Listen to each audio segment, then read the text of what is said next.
ਦੇਸ਼ ਦੁਨੀਆ 'ਚ ਵਸਦੇ ਪੰਜਾਬੀਆਂ ਨੂੰ ਖੁਸ਼ਾਮਦੀਦ। ਮੈਂ ਹਰਜਿੰਦਰ ਸਿੰਘ ਰੰਧਾਵਾ, ਤੁਸੀਂ ਦੇਖ ਰਹੇ ਹੋ ਪੰਜਾਬ ਟੈਲੀਵਿਜ਼ਨ। ਔਰ ਮੇਰੇ ਨਾਲ ਨੇ ਸੀਨੀਅਰ ਜਰਨਲਿਸਟ ਸਰਦਾਰ ਹਮੀਰ ਸਿੰਘ ਜੀ ਔਰ ਸਰਦਾਰ ਜਗਤਾਰ ਸਿੰਘ। ਆਪ ਜੀ ਨੂੰ ਜੀ ਆਇਆਂ। ਥੈਂਕ ਯੂ, ਸ਼ੁਕਰੀਆ ਜੀ। ਪੰਜਾਬ ਦੇ ਗਵਰਨਰ ਬਨਵਾਰੀ ਲਾਲ ਪੁਰੋਹਿਤ ਪੰਜਾਬ ਦੇ ਸਰਹੱਦੀ ਜ਼ਿਲ੍ਹਿਆਂ ਦੇ ਦੌਰੇ ਤੇ ਆ, ਔਰ ਜਿਹਦੀ ਉਮੀਦ ਕੀਤੀ ਜਾ ਰਹੀ ਸੀ ਕਿ ਗਵਰਨਰ ਸਾਹਿਬ ਕੋਈ ਟਿੱਪਣੀ ਐਸੀ ਜ਼ਰੂਰ ਕਰਨਗੇ ਜਿਸ ਤੋਂ ਖਬਰ ਬਣੂਗੀ। ਟਿੱਪਣੀ ਉਹਨਾਂ ਕਰਤੀ। ਉਹ ਕਹਿੰਦੇ ਵੀ ਮੈਨੂੰ ਤਾਂ ਸੁਪਰੀਮ ਕੋਰਟ ਨੇ ਸਮਝ ਦਿੱਤੀ ਹੈ ਕਿ ਇਹ ਤਾਂ ਬੋਲਦੇ ਰਹਿੰਦੇ ਆ, ਮੈਂ ਹੁਣ ਇਹਦੇ ਤੇ ਮੋੜਵਾਂ ਜਵਾਬ ਕੀ ਦਿਆਂ। ਉਹ ਸਵਾਲ ਕਰਦੇ ਆ ਕਿ ਮੇਰੀ ਡਿਊਟੀ ਹੈ ਕਿ ਜਿਹੜੀ ਸੰਵਿਧਾਨਕ ਮਾਮਲੇ ਆ ਉਹਨਾਂ ਦੇ ਉੱਤੇ ਮੈਂ ਆਪਣੀ ਰਾਏ ਰੱਖਾਂ, ਇਸ ਤੋਂ ਜ਼ਿਆਦਾ ਮੈਂ ਨਹੀਂ ਕਰਨਾ। ਹੁਣ ਇਹਦੇ 'ਚ ਵਨ ਲਾਈਨਰ ਸਟੇਟਮੈਂਟ ਹੈ ਕਿ ਇਹ ਤਾਂ ਬੋਲਦੇ ਰਹਿੰਦੇ ਆ। ਹੁਣ ਇਹ ਬੋਲਦੇ ਰਹਿੰਦੇ ਦਾ ਮਤਲਬ ਇਹ ਲੋੜੋਂ ਵੱਧ ਬੋਲਦੇ ਆ। ਸੁਪਰੀਮ ਕੋਰਟ ਨੇ ਗਵਰਨਰ ਸਾਹਿਬ ਨੂੰ ਜਿਹੜੀ ਸਮਝ ਦਿੱਤੀ ਹੈ, ਉਹ ਸਮਝ ਤਾਂ ਮੁੱਖ ਮੰਤਰੀ ਪੰਜਾਬ ਨੂੰ ਵੀ ਦਿੱਤੀ ਹੋਈ ਹੈ। ਗਵਰਨਰ ਸਾਹਿਬ ਉਸ ਸਮਝ ਅਨੁਸਾਰ ਚੱਲ ਰਹੇ ਆ ਤਾਂ ਇਹ ਉਸ ਸਮਝ ਅਨੁਸਾਰ ਨਹੀਂ ਚੱਲ ਰਹੇ।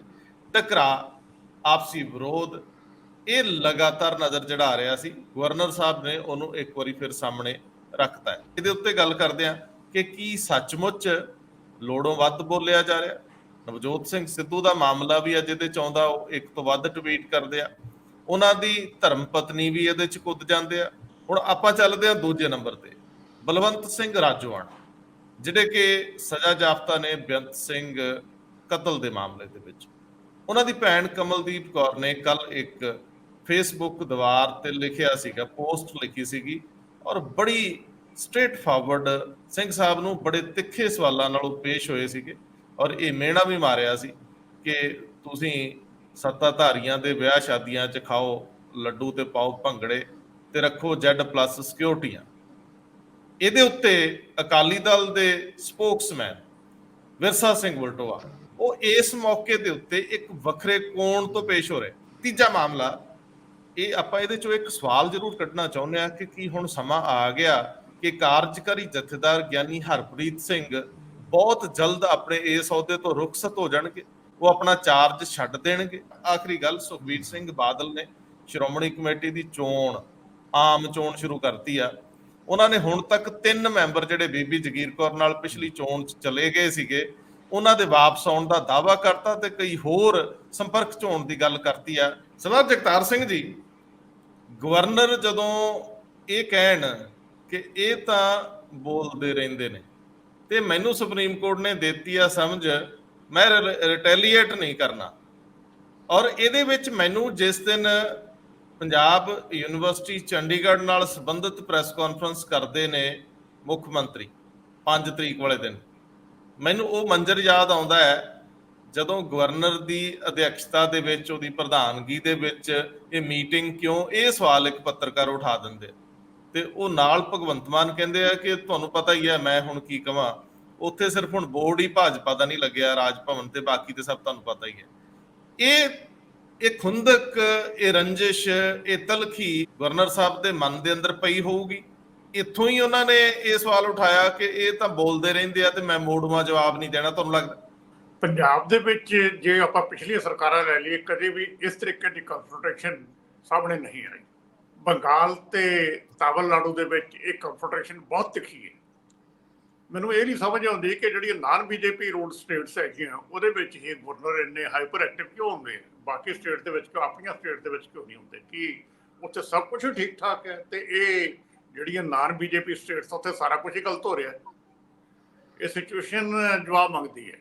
ਹੁਣ ਇਹਨਾਂ ਦਾ ਇਸ ਤਰੀਕੇ ਨਾਲ ਹਾਈਪਰ ਐਕਟਿਵ ਹੋਣਾ, ਵਾਰ-ਵਾਰ ਬਾਰਡਰ ਦੇ ਏਰੀਏ 'ਚ ਜਾਣਾ, ਜਿਹੜੀ ਸਿਕਿਉਰਿਟੀ ਸਿਚੁਏਸ਼ਨ ਹੈ ਜਾਂ ਸਿਕਿਉਰਿਟੀ ਐਂਗਲ ਹੈ ਸਾਰਾ, ਜਿਹੜੇ ਇਲੈਕਟਡ ਗਵਰਨਮੈਂਟ ਹੈ ਉਹਦਾ ਈਵਨ ਅਦਰਵਾਈਜ਼ ਜਿਹੜੀ ਜਵਾਬਦੇਹੀ ਹੈ, ਇੱਕ ਤਾਂ ਸੰਵਿਧਾਨ ਦੇ ਪ੍ਰਤੀ ਜਵਾਬਦੇਹੀ ਹੈ, ਦੂਸਰੀ ਲੋਕਾਂ ਦੇ ਪ੍ਰਤੀ ਜਵਾਬਦੇਹੀ ਹੈ। ਉਹਨਾਂ ਦੀ ਜ਼ਿੰਮੇਵਾਰੀ ਮੇਨ ਇਲੈਕਟਡ ਗਵਰਨਮੈਂਟ ਦੀ ਹੈ। ਜਿਹੜਾ ਗਵਰਨਰ ਦਾ ਰੋਲ ਹੈ ਇਹ ਲੈ ਦੇ ਕੇ ਸੁਪਰਵਾਈਜ਼ਰੀ ਤੇ ਐਡਵਾਈਜ਼ਰੀ ਹੁੰਦਾ ਹੈ। ਇਹ ਤਾਂ ਹੁਣ ਸਰਕਾਰ ਚਲਾਉਣ ਦੇ ਵੱਲ ਤੁਰ ਪਏ। ਇੱਕ ਪਾਸੇ DGP ਬਿਠਾ ਲਿਆ, ਇੱਕ ਪਾਸੇ ਚੀਫ ਸੈਕਟਰੀ ਬਿਠਾ ਲਿਆ ਤੇ ਬਾਰਡਰ ਏਰੀਏ 'ਚ ਉੱਥੇ ਆਪਣਾ ਲੱਗੇ ਹੋਏ ਆ ਕੰਮ ਕਰਨ, ਵੀ ਇਸ ਤਰ੍ਹਾਂ ਕਰ ਦਿਓ, ਇਸ ਤਰ੍ਹਾਂ ਕਰ ਦਿਓ। ਇਹ ਗਵਰਨਰ ਦਾ ਰੋਲ ਤਾਂ ਹੈ ਨਹੀਂ ਮੇਰੇ ਖਿਆਲ ਦੇ ਵਿੱਚ। ਅੱਗੇ ਕਦੇ ਇਸ ਤਰ੍ਹਾਂ ਪੰਜਾਬ ਦੇ ਵਿੱਚ ਨਹੀਂ ਹੋਇਆ। ਪੰਜਾਬ ਦੇ ਬਾਰਡਰ ਬਾਰੇ ਮੈਂ ਇੱਕ ਗੱਲ ਬੜੀ ਸਪਸ਼ਟ ਕਰ ਦਿਆਂ, ਇਹ ਇੱਕੋ ਹੀ ਸਟੇਟ ਹਿੰਦੁਸਤਾਨ ਦੇ ਵਿੱਚ ਹੈ ਜਿਹੜੀ ਬਾਰਡਰ ਤੇ ਲੱਗਦੀ ਹੈ, ਜਿਹਦੇ 'ਚ ਜਿਹੜੀ ਖੇਤੀ ਹੈ ਉਹ right up two zero line ਹੁੰਦੀ ਹੈ ਜੀ ਹੋਰ ਕਿਸੇ ਸਟੇਟ ਦੇ ਵਿੱਚ ਜ਼ੀਰੋ ਲਾਈਨ ਤੱਕ ਖੇਤੀ ਨਹੀਂ ਹੁੰਦੀ। ਜਿਹੜੀ ਤੁਹਾਡੀ ਫੈਂਸ ਹੈ, ਕਡਿਆਲੀ ਤਾਰ ਲੱਗੀ ਵੀ ਹੈ, ਉਹਦੇ ਪਰਲੇ ਪਾਸੇ ਖੇਤੀ ਹੁੰਦੀ ਹੈ। ਐਗਜ਼ੈਕਟ ਜਿਹੜਾ ਬਾਰਡਰ ਲਾਈਨ ਹੈ ਉੱਥੇ ਤੱਕ ਹੁੰਦੀ ਹੈ। ਇਹ ਫੈਂਸ ਲੱਗਣ ਤੋਂ ਪਹਿਲਾਂ ਦੋਵਾਂ ਪਾਸੇ ਦੇ ਕਿਸਾਨ ਆਪਸ ਵਿੱਚ ਬੈਠ ਕੇ ਰੋਟੀ ਵੀ ਖਾ ਲੈਂਦੇ ਕਿਸੇ ਜ਼ਮਾਨੇ 'ਚ, ਉਹ ਰਿਸ਼ਤੇ ਵੀ ਰਹੇ। ਸੋ ਇੱਥੇ ਦੀ ਇਕੋਨਮੀ ਤੇ ਸੋਸ਼ੀਓਲੋਜੀ ਪੰਜਾਬ ਦਾ ਜਿਹੜੇ ਬਾਰਡਰ ਦੇ ਪਿੰਡ ਹੈਗੇ ਦੋਵਾਂ 'ਚ ਫਰਕ ਹੈ। ਮੇਰੇ ਵਾਸਤੇ ਅੱਜ ਇੰਪੋਰਟੈਂਟ ਇਹ ਨਹੀਂ ਹੈ ਕਿ ਜਿਹੜਾ ਇਹਨਾਂ ਨੇ ਕਿਹਾ ਕਿ ਹਮੇ ਤਾਂ ਸੁਪਰੀਮ ਕੋਰਟ ਨੇ ਕਹਾ ਹੈ। ਪੰਜਾਬ ਦੇ ਵਿੱਚ ਗਵਰਨਰ ਨੂੰ ਤਾਂ ਕਦੇ ਕਹਿਣ ਦੀ ਲੋੜ ਹੀ ਨਹੀਂ ਪਈ, ਨਾ ਹੀ ਕਦੇ ਇੰਟਰਫੀਅਰੈਂਸ ਹੋਈ ਹੈ। ਠੀਕ ਹੈ, 5.5 ਸਾਲ ਪੰਜਾਬ ਦੇ ਵਿੱਚ ਕਿਸੇ ਵੇਲੇ ਪ੍ਰੈਜ਼ੀਡੈਂਟ ਰੂਲ ਰਿਹਾ, ਉਹ ਗੱਲ ਵੱਖਰੀ ਹੈ, ਲੇਕਿਨ ਜਦੋਂ ਇਲੈਕਟਡ ਗਵਰਨਮੈਂਟ ਪਾਵਰ 'ਚ ਹੋਵੇ ਤੇ ਉਦੋਂ ਗਵਰਨਰ ਤੇ ਸੀਐਮ ਦੇ ਵਿੱਚ ਕਦੇ ਇਸ ਤਰੀਕੇ ਦੀ ਸਿਚੁਏਸ਼ਨ ਡਿਵੈਲਪ ਨਹੀਂ ਹੋਈ। ਇਹ ਠੀਕ ਹੈ, ਕੁਝ ਗਲਤੀਆਂ ਭਗਵੰਤ ਮਾਨ ਦੀ ਸਰਕਾਰ ਨੇ 2-3 ਥਾਵਾਂ ਤੇ ਕੀਤੀਆਂ। ਮੇਰੇ ਖਿਆਲ ਉਦੋਂ ਬਿਊਰੋਕ੍ਰੇਸੀ ਨੇ ਉਹਨਾਂ ਨੂੰ ਟੇਕ ਐਡਵਾਈਜ਼ ਨਹੀਂ ਕੀਤਾ। ਜਿਵੇਂ ਵਾਈਸ ਚਾਂਸਲਰ ਦੀ ਅਪਾਇੰਟਮੈਂਟ ਸੀ, ਉਹ ਵਰਡੇਬਲ ਕੰਟਰੋਵਰਸੀ ਸੀਗੀ। ਲੇਕਿਨ ਹੁਣ ਉਹਨਾਂ ਨੇ ਅੱਜ ਇੱਕ ਬਹੁਤ ਇੰਟਰਸਟਿੰਗ ਗੱਲ ਕੀਤੀ ਹੈ। ਉਹਨਾਂ ਦਾ ਟੋਟਲ ਫੋਕਸ ਇੱਕ ਤਾਂ ਸੀ ਕਿ ਹਮੇ ਸੁਪਰੀਮ ਕੋਰਟ ਨੇ ਕਹਾ ਹੈ, ਦੂਸਰਾ ਪਾਕਿਸਤਾਨ ਤੇ ਸੀ ਕਿ ਬੀਜੇਪੀ 2019 ਦੀ ਲੋਕ ਸਭਾ ਦੀ ਇਲੈਕਸ਼ਨ ਦੀ ਤਰ੍ਹਾਂ ਹੁਣ ਵੀ ਪਾਕਿਸਤਾਨ ਦੀ ਹਾਈਪ ਖੜੀ ਬਿਲਡ ਕਰਕੇ ਇਲੈਕਸ਼ਨ ਹੋਣਾ ਚਾਹੁੰਦੀ। ਜਿਹੜਾ ਵਾਰ-ਵਾਰ ਗਵਰਨਰ ਸਾਹਿਬ ਦਾ ਜਾਣਾ ਬਾਰਡਰ ਏਰੀਆ ਦੇ ਵਿੱਚ, ਕਿਤੇ ਇਹ ਇੰਡੀਕੇਟ ਤਾਂ ਨਹੀਂ ਕਰ ਰਿਹਾ। ਮੈਂ ਉਸ ਤੋਂ ਅੱਗੇ ਚੱਲਦਾ ਜੋ ਕੁਛ ਇਹਨਾਂ ਨੇ ਅੱਜ ਕਿਹਾ। ਇਹਨਾਂ ਨੇ ਕਿਹਾ ਵੀ ਇੱਥੋਂ ਲਗਾਤਾਰ ਡਰੋਨ ਆ ਰਹੇ ਹੈ, ਡਰੱਗਸ ਆ ਰਹੀਆਂ, ਵੈਪਨਸ ਆ ਰਹੇ ਹੈ। ਬਿਲਕੁਲ ਆ ਰਹੇ ਹੈ, ਆਪਾਂ ਕੋਈ ਇਹ ਨਹੀਂ ਕਰ ਵੀ ਨਹੀਂ ਆ ਰਹੇ। ਰਾਦਰ ਜਿਹੜੇ ਡਰੋਨ ਡਿੱਗ ਰਹੇ ਹੈ ਤੇ ਜਿਹੜਾ ਮਾਲ ਫੜਿਆ ਜਾਂਦਾ ਹੈ, ਇਹ ਸਿਕਿਉਰਿਟੀ ਏਜੰਸੀ ਦੀ ਇੱਕ ਐਸਟੀਮੇਸ਼ਨ ਹੈ। ਪਹਿਲਾਂ ਤਾਂ 10% ਦੀ ਹੁੰਦੀ ਸੀ ਕਿ ਜਿਹੜਾ ਮਾਲ ਆਉਂਦਾ ਸਮਗਲਿੰਗ ਦਾ, ਉਹ ਤਾਂ 10% ਫੜਿਆ ਜਾਂਦਾ, ਬਾਕੀ ਨਿਕਲ ਜਾਂਦਾ ਹੈ। ਸੋ ਇਹਦਾ ਮਤਲਬ ਕਿ ਜ਼ਿਆਦਾ ਕੁਆਂਟਿਟੀ ਆ ਰਹੀ ਹੈ। ਆਪਾਂ ਇਹ ਮੰਨ ਕੇ ਫਿਰ ਅੱਗੇ ਤੁਰਦੇ ਹਾਂ, ਪਰ ਇਹ ਕੀ ਸਹੀ ਬਾਰਡਰ ਤੋਂ ਆ ਰਿਹਾ? ਇੱਥੇ ਤਾਂ ਡਰੋਨ 2-2, 4-4 ਕਿਲੋ ਲੈ ਕੇ ਹੀ ਆਉਂਦੇ ਹੈ। ਗੁਜਰਾਤ ਦੇ ਇਲਾਕੇ ਦੇ ਵਿੱਚ ਕੋਸਟਲ ਰੀਜਨ ਤੋਂ ਜਿਹੜੀ ਸਮਗਲਿੰਗ ਹੁੰਦੀ ਹੈ, ਉਹ ਤਾਂ ਸ਼ਿਪ ਆਉਂਦੇ ਆ ਡਰੱਗਸ ਤੇ। ਉਹਨਾਂ ਦੀ ਗੱਲ ਇਹ ਗਵਰਨਰ ਸਾਹਿਬ ਕਿਉਂ ਨਹੀਂ ਕਰਦੇ? ਗੁਜਰਾਤ ਜਿੰਨੀ ਵੱਡੀ ਲੈਵਲ ਤੇ ਡਰੱਗਸ ਆ ਰਹੀ ਹੈ, ਰਿਕਾਰਡ ਦਾ ਪਾਰਟ ਹੈ। ਸੀਜ਼ਰ ਜਦੋਂ ਹੁੰਦੇ ਹੈ ਉਦੋਂ ਪਤਾ ਲੱਗਦਾ ਹੈ। ਜਿਹੜੀ ਮੈਂ ਗੱਲ ਕੀਤੀ ਕਿ 10% ਹੀ ਫੜੇ ਜਾਂਦੇ ਹੈ, ਜੇ 10% ਹੀ ਫੜੇ ਜਾਂਦੇ ਆ ਤਾਂ ਗੁਜਰਾਤ ਦੇ ਵਿੱਚੋਂ ਡਰੱਗਸ ਕਿੰਨੀ ਜ਼ਿਆਦਾ ਆ ਰਹੀ ਹੈ।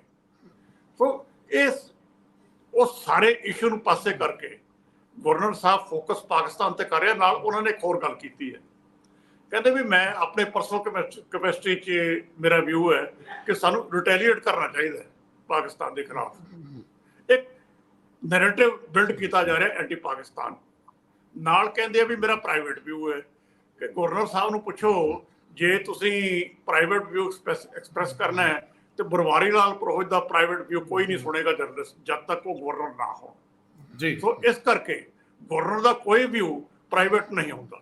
ਉਹ ਦੇਖ ਲੈਣ, ਪਾਸੇ ਹੋ ਕੇ ਦੇਖ ਲੈਣ ਇਸ ਪੋਸਟ ਤੋਂ, ਆਫਿਸ ਤੋਂ, ਫਿਰ ਪ੍ਰੈਸ ਕਾਨਫਰੰਸ ਕਰ, ਫਿਰ ਕੋਈ ਇਹਨਾਂ ਨੂੰ ਰਿਪੋਰਟ ਕਰੇਗਾ ਪ੍ਰਾਈਵੇਟ ਦੇ ਤੌਰ ਤੇ। ਇਹ ਦੋਵਾਂ ਗੱਲਾਂ 'ਚ ਫਰਕ ਹੈ। ਸੋ ਇਸ ਗੱਲ ਦੀ ਕਵਰ ਨਹੀਂ ਲੈਣਾ ਚਾਹੀਦਾ ਕਿ ਮੇਰੀ ਪ੍ਰਾਈਵੇਟ ਸਟੇਟਮੈਂਟ ਹੈ ਇਹ। ਬਨਵਾਰੀ ਲਾਲ ਪੁਰੋਹਿਤ ਦੀ ਪ੍ਰਾਈਵੇਟ ਸਟੇਟਮੈਂਟ ਦੀ ਕੋਈ ਵੈਲਿਊ ਨਹੀਂ ਹੈ। ਜਦ ਤੱਕ ਉਹ ਗਵਰਨਰ ਹੈ ਉਦ ਤੱਕ ਪ੍ਰਾਈਵੇਟ ਸਟੇਟਮੈਂਟ ਦੀ ਵੀ ਵੈਲਿਊ ਹੈ, ਉਦ ਤੱਕ ਨਹੀਂ ਹੈ। ਲੇਕਿਨ ਬ੍ਰੌਡਰ ਇਸ਼ੂ ਕਿ ਉਹ ਇੱਕ ਨੈਰੇਟਿਵ ਬਿਲਡ ਕਰ ਰਿਹਾ ਐਂਟੀ ਪਾਕਿਸਤਾਨ, ਜਿਹੜਾ ਕਿ 2024 ਦੀ ਲੋਕ ਸਭਾ ਇਲੈਕਸ਼ਨ ਦਾ ਏਜੰਡਾ ਬਣੇ ਬੀਜੇਪੀ ਦਾ। ਬਿਲਕੁਲ ਠੀਕ ਤੁਹਾਡੀ ਗੱਲ ਕਿ ਇੱਕ ਪਾਸੇ ਡੀਜੀਪੀ, ਦੂਜੇ ਬੰਨੇ ਚੀਫ ਸੈਕਟਰੀ, ਸਾਹਮਣੇ ਪੱਤਰਕਾਰ ਔਰ ਸਾਰੇ ਸਾਧਨ ਸੰਸਾਧਨ ਜਿਹੜੇ ਨੇ ਉਹ ਸਰਕਾਰੀ ਹੋਣ ਤੇ ਹਰ ਤਰ੍ਹਾਂ ਦਾ PR ਕੰਪੇਨ ਹੋਵੇ, ਤੇ ਉਸ ਵੇਲੇ ਕੀਤੀ ਹੋਈ ਗੱਲ ਨੂੰ ਨਿੱਜੀ ਕਿਵੇਂ ਕਹਿ ਸਕਦੇ ਹਾਂ? ਸਰਦਾਰ ਹਮੀਰ ਸਿੰਘ ਜੀ, ਗੱਲ ਨੂੰ ਸਿਰੇ ਲਾਉਣਾ ਬੜਾ ਜ਼ਰੂਰੀ ਹੈ। ਜਦੋਂ ਗਵਰਨਰ ਸਾਹਿਬ ਸੁਪਰੀਮ ਕੋਰਟ ਦਾ ਜ਼ਿਕਰ ਕਰਦੇ ਆ ਕਿ ਹਮੇ ਤੋਂ ਸੀਖਦੀ ਹੈ ਸੁਪਰੀਮ ਕੋਰਟ ਨੇ, ਵੀ ਗਵਰਨਰ ਸਾਹਿਬ ਉਹ ਸੈਲਫ ਰਿਸਪੈਕਟ ਵੀ ਆਪਣੇ ਆਪ ਨੂੰ ਦੇਣਾ ਨਹੀਂ ਭੁੱਲਦੇ। ਤੇ ਮੈਂ ਤੁਹਾਡੇ ਤੋਂ ਇਹ ਪੁੱਛਣਾ ਚਾਹੁੰਦਾ ਕਿ ਸੁਪਰੀਮ ਕੋਰਟ ਨੇ ਡਿਸਕ੍ਰਾਈਬ ਕੀਤਾ ਸੀਗਾ ਕਿ ਪੰਜਾਬ ਸਰਕਾਰ ਜਿਹੜੀ ਕੋਈ ਇਹ ਜਾਣਕਾਰੀ ਮੰਗਦੇ ਆ ਉਹਨਾਂ ਨੂੰ ਦੇ ਦੇ, ਕਿਸੇ ਅਧਿਕਾਰੀ ਨੂੰ ਭੇਜ ਕੇ ਜਾਂ ਉਹਨਾਂ ਨੂੰ ਜਾਣਕਾਰੀ ਫਰਾਹਮ ਕਰਾਵੇ। ਤੇ ਦੂਜੇ ਬੰਨੇ ਗਵਰਨਰ ਸਾਹਿਬ ਨੂੰ ਵੀ ਕਿਹਾ ਸੀਗਾ ਕਿ ਤੁਹਾਨੂੰ ਕੋਈ ਰਾਈਟ ਨਹੀਂ ਹੈ ਕਿ ਤੁਸੀਂ ਸੈਸ਼ਨ ਨੂੰ ਰੋਕ ਸਕੋ। ਇਹ ਸਵਾਲ ਵੀ ਅਹਿਮ ਆ। ਇਹਦਾ ਮਤਲਬ ਹੈ ਕਿ ਸ਼ੀਸ਼ਾ ਦੋਵੇਂ ਤਰੀ ਦਿਖਾਇਆ ਗਿਆ ਸੀ, ਲੇਕਿਨ ਰਾਜਪਾਲ ਸਾਹਿਬ ਦੇ ਉਸ ਐਕਟ ਨੂੰ ਵੀ ਪੂਰੀ ਤਰ੍ਹਾਂ ਕੰਡੈਮ ਕਰਤਾ ਗਿਆ ਸੀਗਾ। ਹੁਣ ਜਿਹੜੀ ਸਿਚੁਏਸ਼ਨ ਬਣੀ ਹੈ ਕਿ ਇਹ ਜਿਹੜੀ ਉਹ ਮਰਿਆਦਾ ਦੀ ਗਰਿਮਾ ਦਾ ਜ਼ਿਕਰ ਕਰਦੇ, ਲਫ਼ਜ਼ ਵਰਤੇ ਗਰਿਮਾ, ਤੁਹਾਨੂੰ ਲੱਗਦਾ ਇਹ ਮਰਿਆਦਾ ਦਾ ਹਿੱਸਾ ਹੈ ਸਾਰਾ ਕੁਝ, ਇਹ ਗਰਮਾਂ ਦੇ ਦਰਮਿਆਨ ਚ ਆਉਂਦਾ ਹੈ ਸਾਰਾ ਕੁਝ? ਨਹੀਂ, ਬਿਲਕੁਲ ਆਉਂਦਾ। ਨਾਰਮਲੀ ਤਾਂ ਜਿਵੇਂ ਮੈਂ ਪਹਿਲਾਂ ਵੀ ਕਿਹਾ, ਗਵਰਨਰ ਪੋਲੀਟੀਕਲ ਸਟੇਟਮੈਂਟਸ ਨਹੀਂ ਦਿੰਦੇ ਹੁੰਦੇ ਆ। ਜਿਹੜੀ ਪਾਕਿਸਤਾਨ ਜਾਂ ਬਾਕੀ ਸਾਰੀਆਂ ਪੋਲੀਟੀਕਲ ਸਟੇਟਮੈਂਟਾਂ ਨੇ, ਇਹ ਕੋਈ ਗਵਰਨਰ ਦੇ ਮਰਿਆਦਾ ਦੇ ਦਾਇਰੇ ਵਾਲੀ ਸਟੇਟਮੈਂਟ ਤਾਂ ਨਹੀਂ ਹੈ। ਦੂਸਰੀ ਗੱਲ, ਗਵਰਨਰ ਐਡਵਾਈਸ ਕਰਦਾ ਸਰਕਾਰ ਨੂੰ, ਸੁਪਰਵਾਈਜ਼। ਜੇ ਉਹ ਚਾਹੁੰਦੇ ਨੇ, ਉਹਨਾਂ ਨੂੰ ਪਤਾ ਲੱਗਦਾ ਕਿਤੋਂ ਕਿ ਬਾਰਡਰ ਏਰੀਏ 'ਚ ਆਹ ਹੋ ਰਿਹਾ, ਤਾਂ ਗਵਰਨਮੈਂਟ ਨੂੰ ਲਿਖਦੇ ਨੇ ਨਾਰਮਲੀ ਕਿ ਤੁਸੀਂ ਆਹ ਕਰੋ। ਮੈਂ ਮਹਿਸੂਸ ਕਰਦਾ ਕਿ ਆਹ ਚੀਜ਼ਾਂ ਕਰਨ ਵਾਲੀਆਂ ਨੇ, ਤੇ ਇਸ ਲਈ ਨਾਰਮਲੀ ਸਰਕਾਰਾਂ ਕਰ ਵੀ ਦਿੰਦੀਆਂ ਨੇ ਉਹ ਜਿਹੀਆਂ ਚੀਜ਼ਾਂ ਜਿਹੜੀਆਂ ਵੀ ਹਾਂ ਠੀਕ ਹੈ, ਗਵਰਨਰ ਦਾ ਇੱਕ ਰੁਤਬਾ ਤੇ ਉਹ ਕਹਿ ਰਹੇ ਨੇ ਤੇ ਆਹ ਇੰਨੀ ਕੁ ਚੀਜ਼ ਇਸ ਲੈਵਲ ਤੇ, ਪਰ ਉਹ ਕਹਿਣਗੇ ਆਪਾਂ ਆਪ ਹੀ ਚੱਲ ਕੇ ਕਰਦੇ ਆ ਇਹ ਚੀਜ਼ਾਂ, ਤਾਂ ਕਿਤੇ ਨਾ ਕਿਤੇ ਤਾਂ ਗੜਬੜ ਕੋਈ ਨਾ ਕੋਈ ਤਾਂ ਗੱਲ ਹੁੰਦੀ ਹੋਇਆ ਨਾ ਜਦੋਂ ਤੁਸੀਂ ਗਾਓਗੇ। ਅੱਛਾ, ਤੁਹਾਡੇ ਪ੍ਰੋਟੋਕੋਲ ਦੇ ਹਿਸਾਬ ਨਾਲ ਉਹ ਜਾਂਦੇ ਨੇ, ਚੀਫ ਸੈਕਟਰੀ ਵੀ ਤੇ ਮਤਲਬ ਡੀਜੀਪੀ ਵੀ ਨਾਲ ਜਾਂਦੇ ਨੇ ਉਸ ਪੱਧਰ ਤੇ। ਜੇ ਕਦੇ ਇੰਨਾ ਪੰਗਾ ਪੈ ਜੇ, ਮੰਨ ਲਓ ਚੀਫ ਮਿਨਿਸਟਰ ਕਈ ਵਾਰ ਕਹੇ ਕਿ ਨਹੀਂ ਜਾਣਾ, ਕਿਸੇ ਹੋਰ ਛੋਟੇ ਨੂੰ ਭੇਜ ਦੋ, ਬਾਕੀ ਤਾਂ ਨਵਾਂ ਪੰਗਾ ਪੈਂਦਾ ਰਹੂਗਾ, ਰੌਲਾ। ਪਰ ਕਰ ਗਵਰਨਰ ਸਾਹਿਬ ਕੀ ਕਰ ਸਕਦੇ ਨੇ, ਉਹਨਾਂ ਦਾ ਚੀਫ ਸੈਕਟਰੀ ਦਾ ਤੇ ਉਹਦਾ ਨਾ ਉਹ ਅਪੁਆਇੰਟਿੰਗ ਅਥਾਰਟੀ ਨੇ ਤੇ ਨਾ ਕੋਈ ਉਹਨਾਂ ਕੋਲ ਹੋਰ ਰਾਈਟ ਉਸ ਲੈਵਲ ਤੇ ਹੁੰਦਾ ਕਿ ਤੁਸੀਂ ਕੀ ਉਹ ਕਰ ਸਕਦੇ ਹੋ। ਪਰ ਉਦੋਂ ਅੱਗੇ ਵੱਧਦੀਆਂ ਨੇ ਚੀਜ਼ਾਂ, ਜੇ ਕੰਟਰਾਡਿਕਸ਼ਨ 'ਚ ਵੱਧਦੀਆਂ ਰਹਿਣ ਤਾਂ ਲਗਾਤਾਰ ਵੱਧਦੀਆਂ ਰਹਿੰਦੀਆਂ ਨੇ, ਔਰ ਇਹਦੇ 'ਚ ਇਹੀ ਠੀਕ ਹੁੰਦਾ। ਔਰ ਦੂਸਰੀ ਗੱਲ, ਹੌਲੀ ਹੌਲੀ ਇੱਕ ਅੱਧੀ ਗੱਲ ਕਰਨ ਵੀ ਲੱਗੇ। ਹੁਣ ਜਿਵੇਂ ਵਾਈਸ ਚਾਂਸਲਰ ਦਾ ਜਿਹੜਾ ਪੈਨਲ ਸੀ ਭੇਜ ਹੀ ਦਿੱਤਾ ਗਵਰਨਰ ਨੂੰ, ਜਿਹੜੇ ਬਾਬਾ ਫਰੀਦ ਦੇ ਹੁਣ ਲੱਗੇ ਨੇ। ਪਹਿਲਾਂ ਉਹ ਕਹਿੰਦੇ ਸੀ ਸਟੈਂਡ ਲਿਆ ਸੀ ਨਹੀਂ ਭੇਜਣਾ ਜ਼ਰੂਰੀ, ਉਦੋਂ ਵੀ ਥੋੜਾ ਜਿਹਾ ਫਰਕ ਤਾਂ ਪਿਆ ਹੀ ਹੈ ਵੀ ਚਲੋ ਭੇਜ ਦਿੰਦੇ ਆ। ਇੰਨਾ ਲੰਬੇ ਸਮੇਂ ਬਾਅਦ ਯੂਨੀਵਰਸਿਟੀ ਨੂੰ ਇੱਕ ਰੈਗੂਲਰ ਵਾਈਸ ਚਾਂਸਲਰ ਮਿਲਿਆ ਹੈ ਬਾਬਾ ਫਰੀਦ ਯੂਨੀਵਰਸਿਟੀ ਦਾ। ਤੇ ਕੁਝ ਚੀਜ਼ਾਂ ਹੁੰਦੀਆਂ ਨੇ ਜਿਹੜੀਆਂ ਦਾਇਰਿਆਂ ਦੇ ਵਿੱਚ ਨੇ ਆਪਸ ਦੇ ਵਿੱਚ। ਹਾਂ, ਜਿੰਨਾ ਚਿਰ ਗਵਰਨਰ ਦੀ ਪੋਸਟ ਹੈ, ਜਿੰਨਾ ਕੋਈ ਕਨਸਟੀਟਿਊਸ਼ਨਲ ਇੱਕ ਦਾਇਰਾ ਹੈ, ਕਨਸਟੀਟਿਊਸ਼ਨ ਦੀ ਪ੍ਰੋਵੀਜ਼ਨ ਦੇ ਮੁਤਾਬਕ ਹੀ ਹੈ, ਗਵਰਨਰ ਦੇ ਪੋਸਟ ਦੀ ਇੱਕ ਰਿਸਪੈਕਟ ਜਿਹੜੀ ਹੈ ਉਹ ਕਮਾਂਡ ਕਰਨੀ ਚਾਹੀਦੀ ਹੈ। ਉਹ ਠੀਕ ਹੈ, ਗਵਰਨਮੈਂਟਾਂ ਨੂੰ ਵੀ ਉਹਨਾਂ ਕੁ। ਪਰ ਜਦ ਅੱਗੇ ਵੱਧ ਕੇ ਤੁਸੀਂ ਇੱਕ ਲਛਮਣ ਰੇਖਾ ਤੋੜ ਕੇ ਜਾਂਦੇ ਹੋ ਤਾਂ ਦੋਨੇ ਤਰ੍ਹਾਂ ਤੋੜ ਦਿੰਦੀਆਂ ਨੇ ਫਿਰ ਕਈ ਵਾਰ। ਉਹ ਜਦੋਂ ਦੋਨੇ ਤਰ੍ਹਾਂ ਤੋੜ ਦਿੰਦੀਆਂ ਨੇ ਤੇ ਕੋਈ ਵੀ ਉਹਦੇ ਵਿੱਚ ਨਹੀਂ ਰਹਿੰਦਾ, ਮਤਲਬ ਵਿੱਚ ਉਸ ਲੈਵਲ ਤੇ।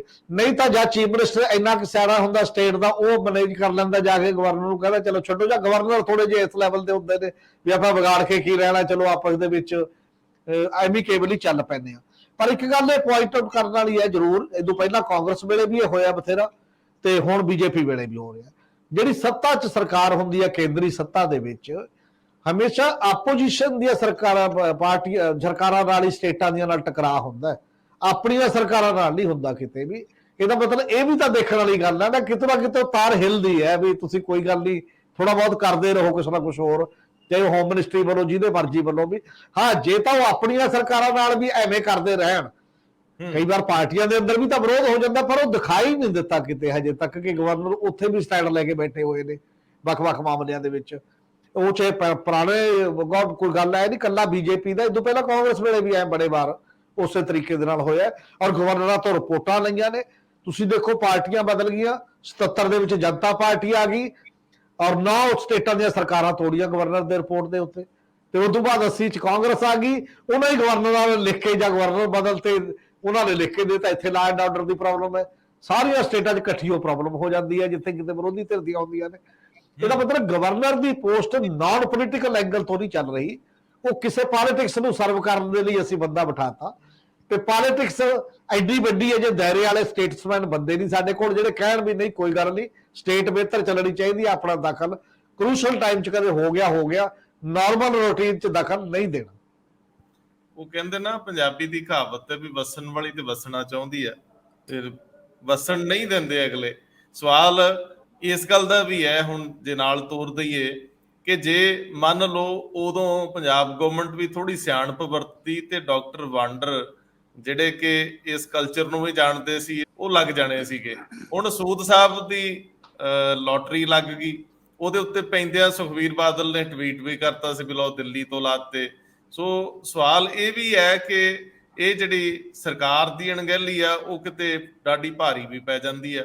ਪਹਿਲਾਂ ਯੂਨੀਵਰਸਿਟੀ ਦੇ ਪਹਿਲੇ VC ਉਦੋਂ ਦੇ ਸਿਹਤ ਮੰਤਰੀ ਦੀ ਭੇਂਟ ਚੜ ਗਏ, ਦੂਜੇ ਗਵਰਨਰ ਨਾਲ ਟਕਰਾ ਦੀ ਭੇਂਟ ਚੜ ਗਏ, ਤੇ ਹੁਣ ਡਾਕਟਰ ਸੂਦ ਦੀ ਕਿਸਮਤ ਸੀ ਉਹ ਆ ਗਏ। ਮੈਂ ਸਰਦਾਰ ਹਰਮੀਤ ਸਿੰਘ ਜੀ ਬਹੁਤ ਸੰਖੇਪ 'ਚ ਹੀ ਇਸ ਗੱਲ ਨੂੰ ਥੋੜਾ ਜਿਹਾ ਇੰਨਾ ਕੁ ਨਾਲ ਜੋੜਨਾ ਚਾਹੂੰਗਾ।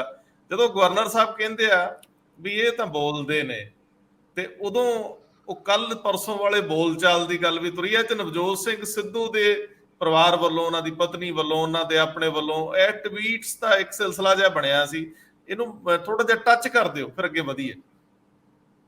ਅਸਲ 'ਚ ਉਹ ਪੁਰਾਣਾ ਹੀ ਤਰੀਕਾ ਹੈ ਜਿਹੜਾ ਆਪਾਂ ਕੱਲ ਵੀ ਕਾਫੀ ਗੱਲ ਕੀਤੀ ਹੈ ਕਿ ਜਿਹੜੇ ਮਾਂ ਬਾਪਾਂ ਤੇ ਚਲੇ ਗਏ, ਵਿਆਹਾਂ ਤੇ ਚਲੇ ਗਏ, ਅੱਗੇ ਤੱਕ ਜਿਹੜਾ ਇੱਕ ਜਿਹੜਾ ਚਰਚਾ ਦਾ ਬਹਿਸ ਦਾ ਪੱਧਰ ਕਾਫੀ ਨੀਚੇ ਉਸ ਲੈਵਲ ਤੇ ਆ ਗਿਆ।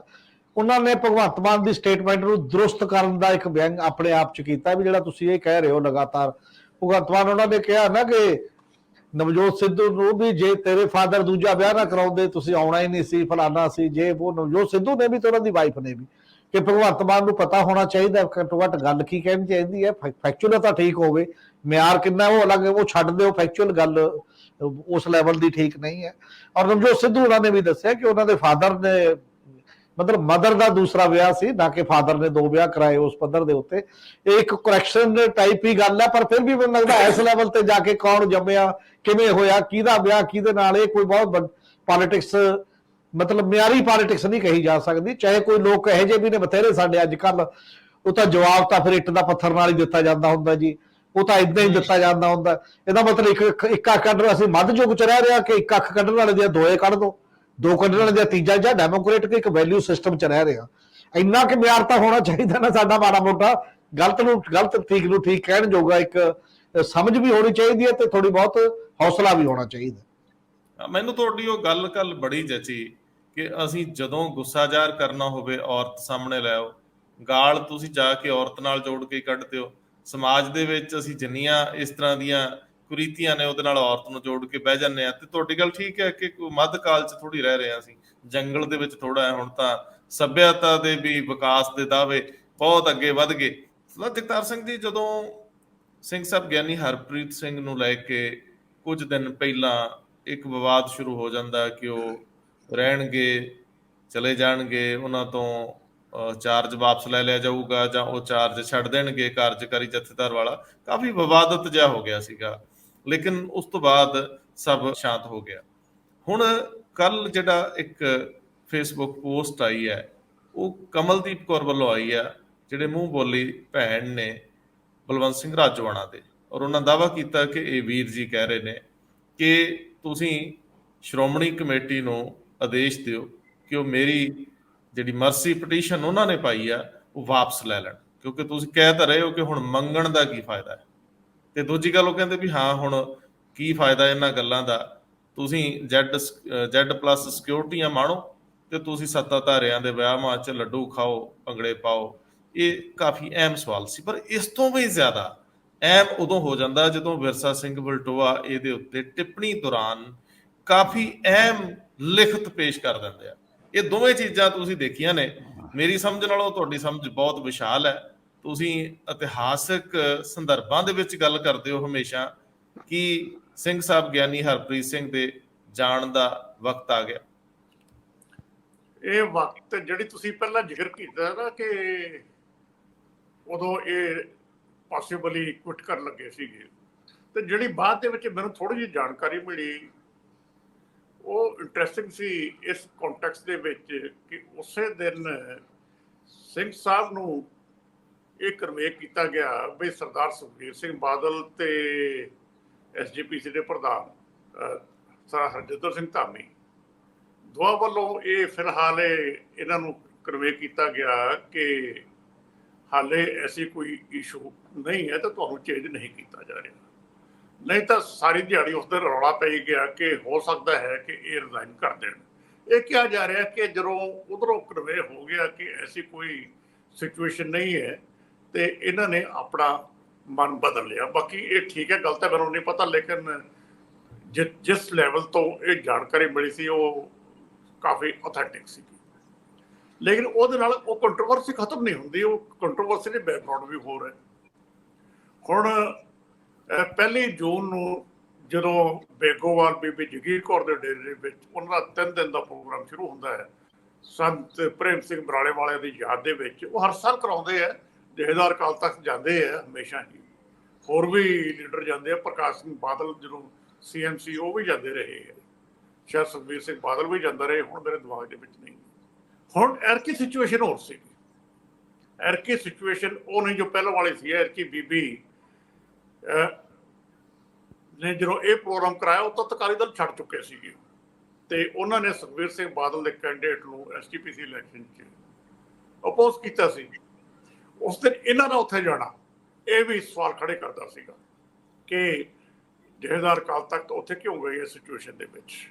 ਇਹ ਹੋ ਸਕਦਾ ਹੈ ਕਿ ਬਹੁਤਾ ਨੋਟਿਸ ਨਾ ਲਿਆ ਗਿਆ ਹੋਵੇ, ਲੇਕਿਨ ਇੱਕ ਇਸ਼ੂ ਸੀ। ਤੇ ਉਸ ਤੋਂ ਬਾਅਦ ਤੁਸੀਂ ਜੇ ਇਹਨਾਂ ਦੀਆਂ ਸਟੇਟਮੈਂਟਸ ਵੀ ਦੇਖੋ, ਤੁਹਾਨੂੰ ਇਹ ਇੱਕ ਕਮਾਲ ਦੀ ਇੱਕ ਇੰਡੀਕੇਸ਼ਨ ਨਜ਼ਰ ਆਏਗੀ ਕਿ ਜਿਵੇਂ ਅਕਾਲੀ ਦਲ ਪੱਥ ਤੋਂ ਦੂਰ ਹੁੰਦਾ ਜਾ ਰਿਹਾ। ਲਗਾਤਾਰ ਇਹੋ ਜਿਹੀਆਂ ਸਟੇਟਮੈਂਟਾਂ ਆਈਆਂ ਇਹਨਾਂ ਦੀਆਂ। ਮੈਂ ਉਸ ਕੰਟੈਕਸਟ ਦੇ ਵਿੱਚ ਗੱਲ ਕਰਦਾ। ਹੁਣ ਵਿਰਸਾ ਸਿੰਘ ਵਲਟੋਹਾ, ਮੈਂ ਪਹਿਲਾਂ ਤਾਂ ਗੱਲ ਪੂਰੀ ਕਰਦੇ ਵੀ ਜਾ ਰਹੇ ਕਿ ਨਹੀਂ ਜਾ ਰਹੇ। ਹਾਲੇ ਇਸ ਬਾਰੇ ਮੇਰੇ ਖਿਆਲ ਦੇ ਵਿੱਚ ਕੁਛ ਕਿਹਾ ਨਹੀਂ ਜਾ ਸਕਦਾ, ਕਿਉਂਕਿ ਜਿਹੜੀ ਇੰਡੀਕੇਸ਼ਨ, ਜਿਹੜੀ ਜਾਣਕਾਰੀ ਹੈ ਉਹ ਮੇਰੇ ਕੋਲ ਹਾਲੇ ਇਸ ਲੈਵਲ ਦੀ ਨਹੀਂ ਹੈ ਕਿ ਇਹਨਾਂ ਦੇ ਬਾਰੇ ਕੋਈ ਐਸੀ ਸਿਚੁਏਸ਼ਨ ਸਾਹਮਣੇ ਆ ਗਈ ਹੈ। ਹੁਣ ਵੀ ਇਹਨਾਂ ਨੇ ਅਕਾਲੀ ਦਲ ਦੇ ਆਪਣੇ ਅਕਾਲੀ ਧਿਰਾਂ ਨੂੰ ਇਕੱਠੇ ਹੋਣ ਦੀ ਗੱਲ ਕੀਤੀ। ਜਿਹੜੀ 6 ਜੂਨ ਦੀ ਸਪੀਚ ਹੈ ਉਹਦੇ ਤਾਂ ਇਹ ਜਿਹੜਾ ਇਹਨਾਂ ਦਾ ਝੁਕਾਅ ਹੈ ਉਹ ਸੁਖਬੀਰ ਸਿੰਘ ਬਾਦਲ ਨੂੰ ਤਕੜੇ ਕਰਨ ਦਾ ਸੀਗਾ ਵੀ ਜੇ ਸਾਰੀਆਂ ਧਿਰਾਂ ਇਕੱਠੀਆਂ ਹੋਣ। ਇਹਨਾਂ ਨੇ ਕਿਸੇ ਇਸ਼ੂ ਦੀ ਗੱਲ ਤਾਂ ਕੀਤੀ ਨਹੀਂ ਵੀ ਜਿਹੜੀ ਗੜਬੜ ਸਾਰੀ ਹੈ ਕਿੱਥੇ ਹੋਈ ਹੈ। ਤੇ ਇਹ ਜੇ ਇਕੱਠੇ ਕਰਨੇ ਆ ਤਾਂ ਸੁਖਬੀਰ ਸਿੰਘ ਬਾਦਲ ਦੀ ਕਮਾਂਡ ਥੱਲੇ ਹੀ ਇਕੱਠੇ ਕਰਨ ਦੀ ਗੱਲ ਕਰ ਰਹੇ ਹਨ। ਸੋ ਇਹ ਇੱਧਰ ਉੱਧਰ ਹਾਲੇ ਜਿਵੇਂ ਪੈਂਡੂਲਮ ਕੋ ਚੱਲ ਰਿਹਾ ਹੁੰਦਾ ਹੈ ਨਾ। ਜਥੇਦਾਰ ਜੀ, ਮੈਂ ਲਫ਼ਜ਼ ਵਰਤਣਾ ਨਹੀਂ ਸੀ ਚਾਹੁੰਦਾ, ਲੇਕਿਨ ਥੋੜਾ ਜਿਹਾ ਇਹ ਜਿਸ ਤਰੀਕੇ ਨਾਲ ਫੰਕਸ਼ਨ ਕਰ ਰਹੇ ਆ, ਇੱਧਰ ਉੱਧਰ ਹਜੇ ਇੰਡੀਕੇਸ਼ਨ ਆ ਰਹੀ ਹੈ। ਹੁਣ ਜਿਹੜੀ ਇਹਨਾਂ ਦੀ ਉਸੇ ਦਿਨ ਹੀ ਸਟੇਟਮੈਂਟ ਸੀ ਕਿ ਸਾਨੂੰ ਕਿਸੇ ਸੰਸਥਾ ਤੋਂ ਇਨਸਾਫ ਕੇਂਦਰ ਦੇ ਵਿੱਚ ਨਹੀਂ ਮਿਲਣਾ ਜਾਂ ਸਟੇਟ ਤੋਂ ਨਹੀਂ ਮਿਲਣਾ, ਤੇ ਸਿੱਖਾਂ ਨੂੰ ਆਪਣਾ ਇਨਸਾਫ ਆਪ ਲੈਣਾ ਚਾਹੀਦਾ। 6 ਜੂਨ ਸੀ, ਸਿੱਖਾਂ ਨੇ ਤਾਂ ਇਨਸਾਫ ਲਿਆ ਸੀ ਮੈਸੇਜ ਗਾਂਧੀ ਤੋਂ ਆਪਣਾ ਬ੍ਰਿਟਿਸ਼ਕਾਰ ਦਾ, ਜਾਂ ਤਾਂ ਕਹਿੰਦੇ ਵੀ ਸਿੱਖਾਂ ਨੇ ਇਨਸਾਫ ਲਿਆ ਸੀਗਾ ਆਪਣਾ।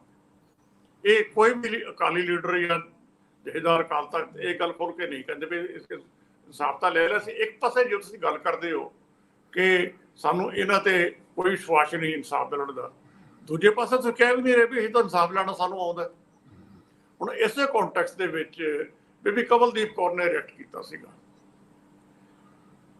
ਕਿ ਜਿਹੜਾ ਇਹ ਕੇਸ ਹੈ ਕਿ ਇਹ ਹੁਣ ਵਿੱਚੇ ਹੀ ਇਸ ਤਰ੍ਹਾਂ ਹੀ ਛੱਡਿਆ ਜਾਏਗਾ। ਹੁਣ ਮੈਨੂੰ ਇੱਕ ਗੱਲ ਹੋਰ ਨਹੀਂ ਸਮਝ ਆਉਂਦੀ, ਰਾਜੋਣਾ ਜੀ ਉਹ ਇਨਸਾਨ ਹੈ ਜਿਨ੍ਹਾਂ ਨੇ ਕਿਹਾ ਸੀ ਕਿ ਮੈਂ ਮਰਸੀ ਪਟੀਸ਼ਨ ਨਹੀਂ ਕਰਨੀ, ਤੇ ਉਹਨਾਂ ਨੇ ਕੀਤੀ ਵੀ ਨਹੀਂ। ਤਾਂ ਮਰਸੀ ਪਟੀਸ਼ਨ ਇਹਨਾਂ ਦੇ ਬਿਹਾਫ ਤੇ ਸ਼੍ਰੋਮਣੀ ਗੁਰਦੁਆਰਾ ਪ੍ਰਬੰਧਕ ਕਮੇਟੀ ਦੀ ਕੀਤੀ ਹੋਈ ਹੈ, ਉੱਥੇ ਹੀ ਸਾਰਾ ਕੇਸ ਚੱਲ ਰਿਹਾ ਹੈ। ਜੇ ਤੁਸੀਂ ਇੱਕ ਪਾਸੇ ਕਹਿੰਦੇ ਆ ਕਿ ਅਸੀਂ ਮਰਸੀ ਪਟੀਸ਼ਨ ਨਹੀਂ ਕਰਨੀ, ਹੁਣ ਸੁਪਰੀਮ ਕੋਰਟ ਦੇ ਵਿੱਚ ਵੀ ਇਹੀ ਇਸ਼ੂ ਆਇਆ ਸੀਗਾ ਵੀ ਇਹਨਾਂ ਨੇ ਖੁਦ ਤਾਂ ਮਰਸੀ ਪਟੀਸ਼ਨ ਦਾਇਰ ਨਹੀਂ ਕੀਤੀ ਜੀ। ਜੇ ਖੁਦ ਮਰਸੀ ਪਟੀਸ਼ਨ ਦਾਇਰ ਨਹੀਂ ਕੀਤੀ, ਫਿਰ ਤੁਸੀਂ ਇਨਸਾਫ ਦੀ ਤਵੱਕੋ ਉੱਥੋਂ ਕਿਉਂ ਕਰਦੇ? ਬੜੀ ਸਿੰਪਲ ਜੀ ਮੇਰਾ ਲੌਜਿਕ ਹੈ, ਜ਼ਿਆਦਾ ਨਹੀਂ। ਫਿਰ ਇਨਸਾਫ ਦੀ ਤਵੱਕੋ ਨਾ ਕਰੋ, ਫਿਰ ਇਸ ਤਰੀਕੇ ਦੇ ਨਾਲ ਜਿਵੇਂ ਇਹਨਾਂ ਦੀ ਭੈਣ ਨੇ ਪੋਸਟ ਪਾਈ ਹੈ ਔਰ ਇਸ ਪਾਸੇ ਵੀ ਸਾਨੂੰ ਲੈਟ ਡਾਊਨ ਕੀਤਾ ਜਾ ਰਿਹਾ, ਤਾਂ ਫਿਰ ਤਾਂ ਠੀਕ ਹੈ, ਫਿਰ ਤੁਸੀਂ ਯੂ ਫੇਸ ਦੀ ਸਿਚੁਏਸ਼ਨ। ਉਹਦੇ 'ਚ ਕੀ ਹੈ? ਸੋ ਇਹ ਡਬਲ ਸਟੈਂਡਰਡ ਨਹੀਂ। ਇੱਕ ਪਾਸੇ ਇਹਨਾਂ ਨੂੰ ਬਲੇਮ ਕਰੋ ਕਿ ਬਈ ਇਹ ਕਹਿ ਰਹੇ ਵੀ ਇਨਸਾਫ ਮਿਲਣ ਦੀ ਕੋਈ ਸਾਨੂੰ ਆਸ ਨਹੀਂ, ਦੂਜੇ ਪਾਸੇ ਕਹੋ ਅਸੀਂ ਇਹਨਾਂ ਤੋਂ ਇਨਸਾਫ ਲੈਣਾ ਨਹੀਂ। ਮਰਸੀ ਪਟੀਸ਼ਨ ਫਾਈਲ ਕਰਨ ਦਾ ਮਤਲਬ ਇਹ ਹੈ ਕਿ ਅਸੀਂ ਆਪ ਨਹੀਂ ਇਨਸਾਫ ਮੰਗਦੇ। ਤੁਸੀਂ ਆਪਣੇ ਕਾਨੂੰਨ ਓਨ ਕੀਤਾ ਬਿਆਨ ਸਿੰਘ ਦੀ ਕਿਲਰ ਨੂੰ, ਠੀਕ ਹੈ, ਟ੍ਰੈਡੀਸ਼ਨ ਦੇ ਵਿੱਚ ਜਿਸ ਢੰਗ ਦੇ ਨਾਲ ਇਹ ਐਕਸ਼ਨ ਸਾਰੇ ਹੋਏ ਹੈ। ਇਹ ਸਰਦਾਰ ਦਿਲਾਵਰ ਸਿੰਘ ਜਿਹੜੇ ਹਿਊਮਨ ਬੰਬ ਬਣੇ ਸੀਗੇ ਤੇ ਬਲਵੰਤ ਸਿੰਘ ਰਾਜੋਆਣਾ, ਇਹ ਬਲਵੰਤ ਸਿੰਘ ਦੀ ਕਿਲਿੰਗ ਇਹਨਾਂ ਦੋਵਾਂ ਨੇ ਪਲਾਨ ਕੀਤੀ ਸੀ। ਇਹਨਾਂ ਦੋਵਾਂ ਤੋਂ ਹੀ ਚੱਲੀ ਸੀ। ਜਗਤਾਰ ਸਿੰਘ ਹਵਾਰਾ ਤਾਂ ਬਾਅਦ ਦੇ ਵਿੱਚ ਬੱਬਰ ਖਾਲਸਾ ਨੇ ਭੇਜੇ, ਇਹਨਾਂ ਨੂੰ ਬਾਹਰੋਂ ਭੇਜਿਆ ਸੀ ਕੋਆਰਡੀਨੇਟ ਕਰਨ ਵਾਸਤੇ। ਸੋ ਜਿਹੜਾ ਮੇਨ ਐਕਸ਼ਨ ਸੀ ਇਹ ਦੋ ਬੰਦਿਆਂ ਦਾ ਸੀਗਾ। ਸੋ ਇਸ ਕਰਕੇ ਇਹ ਉਸ ਦਾਇਰੇ ਦੇ ਵਿੱਚ ਆਉਂਦੇ ਕਿ ਟਾਪ ਤੇ ਇਹਨਾਂ ਦਾ ਸੀ, ਹਵਾਰੇ ਵਾਰੀ ਨੰਬਰ 2 ਤੇ ਆਉਂਦੇ ਸੀ ਇਹ ਸਾਰੇ ਮਾਮਲੇ ਦੇ ਵਿੱਚ। ਲੇਕਿਨ ਹੁਣ ਜਿਹੜੀ ਕੰਟਰਾਡਿਕਸ਼ਨ ਹੈ ਉਹ ਇੱਥੇ ਹੀ ਹੈ, ਜਾਂ ਤਾਂ ਇਨਸਾਫ ਦੀ ਤਵੱਕੋ ਨਾ ਕਰੋ, ਫਿਰ ਜੇ ਤਵੱਕੋ ਕਰਦੇ ਫਿਰ ਆਪਣੀ ਮਰਸੀ ਪਟੀਸ਼ਨ ਨੂੰ ਫਾਈਲ ਕਰੋ, ਨਹੀਂ ਤਾਂ ਫਿਰ ਇਹ ਨਾ ਕਹੋ ਕਿ ਜਿਹੜੇ ਜਥੇਦਾਰ ਜੀ ਕਹਿ ਰਹੇ ਹੈ ਉੱਥੇ ਕੁਐਸਚਨ ਤੁਸੀਂ ਉਠਾਓਗੇ ਕਿ ਉੱਥੋਂ ਇਨਸਾਫ ਨਹੀਂ ਮਿਲਣਾ। ਜੀ, ਇਹਦੇ ਵਿੱਚ ਜਿਹੜੀ ਕਮਲਦੀਪ ਕੌਰ ਰਾਜੋਆਣਾ ਵੱਲੋਂ ਲਿਖਿਆ ਗਿਆ ਸੀ, ਉਹ ਲਿਖਿਆ ਸੀ ਵੀ ਖਾਲਸਾ ਜੀ 6 ਜੂਨ ਨੂੰ ਘੱਲੂਘਾਰਾ ਦਿਵਸ ਤੇ ਜਥੇਦਾਰ ਸਾਹਿਬਾਨ ਜੀ ਵੱਲੋਂ ਜੋ ਸੰਦੇਸ਼ ਕੌਮ ਦੇ ਨਾਮ ਦਿੱਤਾ ਗਿਆ ਹੈ, ਉਸ ਵਿੱਚ ਉਹਨਾਂ ਕਿਹਾ ਹੈ ਕਿ ਸਾਨੂੰ ਸਰਕਾਰਾਂ ਤੋਂ ਝੋਲੀ ਅੱਡ ਕੇ ਇਨਸਾਫ ਮੰਗਣ ਦੀ ਲੋੜ ਨਹੀਂ। ਸਿੰਘ ਸਾਹਿਬ ਜੀ, ਹੁਣ ਜੇਕਰ ਅਸੀਂ ਸਰਕਾਰਾਂ ਤੋਂ ਇਨਸਾਫ ਮੰਗਣਾ ਹੀ ਨਹੀਂ ਤਾਂ ਇਹ ਬਹੁਤ ਜ਼ਰੂਰੀ ਹੈ ਕਿ ਇਨਸਾਫ ਲਈ ਕਿਤੇ ਵੀ ਕੋਈ ਅਪੀਲ ਨਾ ਕੀਤੀ ਜਾਵੇ।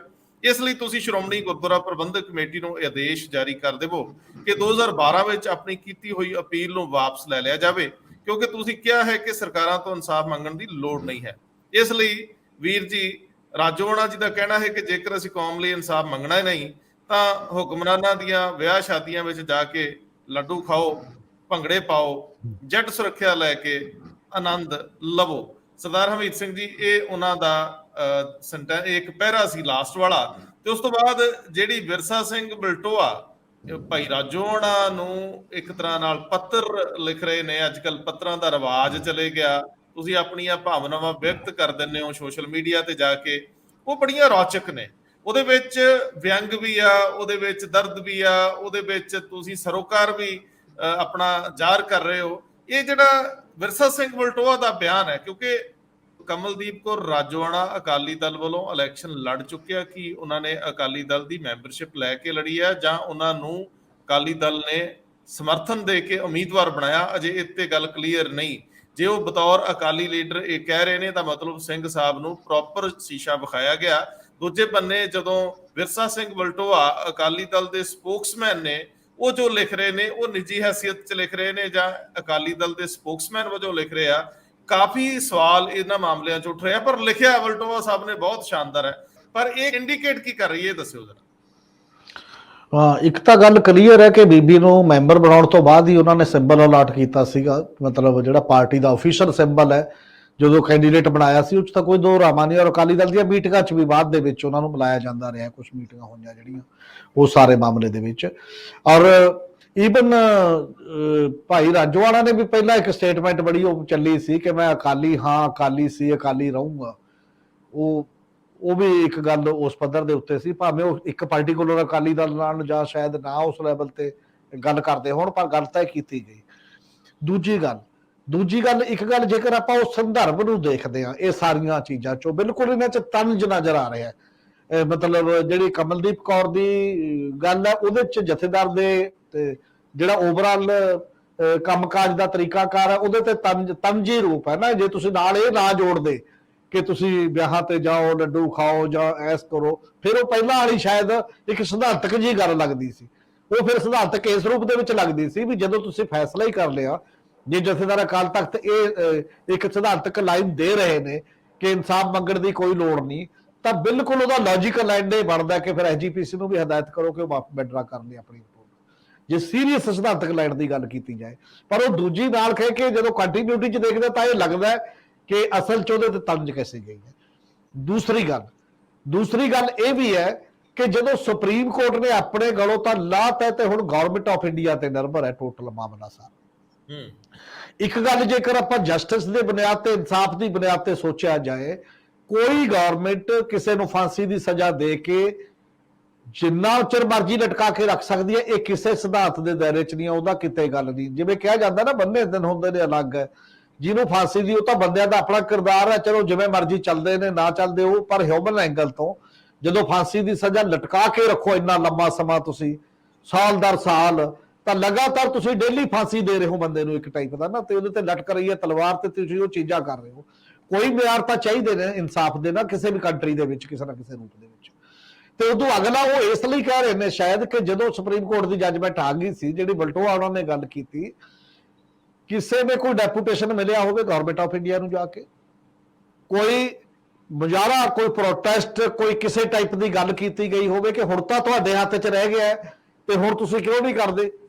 ਔਰ ਇਹ ਗੱਲ ਤਾਂ ਇੱਕ ਅੱਧਾ ਬਿਆਨ ਦੇ ਰੂਪ ਦੇ ਵਿੱਚ ਆ ਗਈ ਉਸ ਦਿਨ, ਬਸ ਕੱਲਾ ਪ੍ਰੈਸ ਬਿਆਨ ਕਿ ਤੁਸੀਂ ਜੀ ਗੁਰੂ ਨਾਨਕ ਸਾਹਿਬ ਦੇ 550 ਸਾਲਾਂ ਤੇ ਜਿਹੜੇ 8 ਨਾਮ ਦਿੱਤੇ ਸੀ ਉਹਦੇ 'ਚ ਰਾਜੋਆਣਾ ਦਾ ਨਾਮ ਵੀ ਸੀ, ਤੁਸੀਂ ਇਹ ਕਮਿਟਮੈਂਟ ਕੀਤੀ ਸੀ ਤੇ ਇਹਨਾਂ ਨੂੰ ਛੱਡ ਦਿਆਂਗੇ, ਉਹ ਨਹੀਂ ਛੱਡ ਰਹੇ, ਕੇਵਲ ਇੰਨਾ ਸੀ। ਉਦੋਂ ਬਾਅਦ ਜਿਵੇਂ ਕੁਝ ਹੋਇਆ ਹੀ ਨਹੀਂ, ਬਿਲਕੁਲ ਸਿੰਪਲ ਹੋ ਗਿਆ। ਤੁਸੀਂ ਯਾਦ ਕਰੋ ਜਦੋਂ ਰਾਜੋਆਣਾ ਨੂੰ ਫਾਂਸੀ ਦੀ ਸਜ਼ਾ ਦਾ ਡੇਟ, ਟਾਈਮ ਸਭ ਕੁਝ ਨਿਰਧਾਰਿਤ ਹੋ ਗਿਆ ਸੀ, ਉਦੋਂ ਪੰਜਾਬ ਦੇ ਪਿੰਡਾਂ ਦੇ ਵਿੱਚ, ਪੰਜਾਬ ਦੇ ਸ਼ਹਿਰਾਂ ਦੇ ਵਿੱਚ ਕਿਸ ਢੰਗ ਦੀਆਂ ਬਹੀਰਾਂ ਲੋਕਾਂ ਨੇ ਸ਼ੁਰੂ ਕਰਤੀਆਂ ਸੀ, ਪਿੰਡ ਜਿਸ ਲੈਵਲ ਤੇ। ਜਦੋਂ ਫਿਰ ਗਏ ਸੀ ਪ੍ਰਕਾਸ਼ ਸਿੰਘ ਬਾਦਲ, ਸੁਖਬੀਰ ਸਿੰਘ ਬਾਦਲ, ਉਹਨੇ ਦੋਨੋਂ ਦਿੱਲੀ ਦੇ ਵਿੱਚ ਹੋਮ ਮਿਨਿਸਟਰੀ ਤੋਂ ਇਹ ਰੁਕਵਾਇਆ ਜਿਹੜਾ ਸਿਸਟਮ ਸੀ, ਜਿਹੜਾ ਅੱਜ ਤੱਕ ਉਵੇਂ ਪੈਂਡਿੰਗ ਉਸ ਲੈਵਲ ਤੇ, ਉਹ ਤਰੱਦਦ ਅਸੀਂ ਉਦੋਂ ਬਿਨਾਂ ਕਿਉਂ ਨਹੀਂ ਕਰਦੇ? ਬਲਟੋਆ ਦਾ ਤੇ ਜੇ ਮੈਚ ਸਮਝਣਾ ਹੋਵੇ ਦਰ ਤਾਂ ਇਹੀ ਹੈ, ਉਹਦੀ ਪਾਰਟੀ ਕਿਉਂ ਨਹੀਂ ਕਰਦੀ?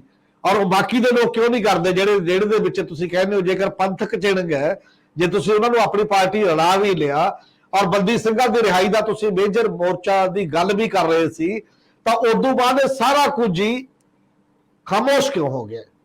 ਇਹ ਸਵਾਲੀਆ ਨਿਸ਼ਾਨ ਤਾਂ ਉਹ ਆਪਣੇ ਤੇ, ਆਪਣੀ ਪਾਰਟੀ ਤੇ, ਸਮੁੱਚੇ ਪੰਥ ਤੇ ਆਲੇ ਦੁਆਲੇ ਉਠਾ ਹੀ ਰਹੇ ਨੇ।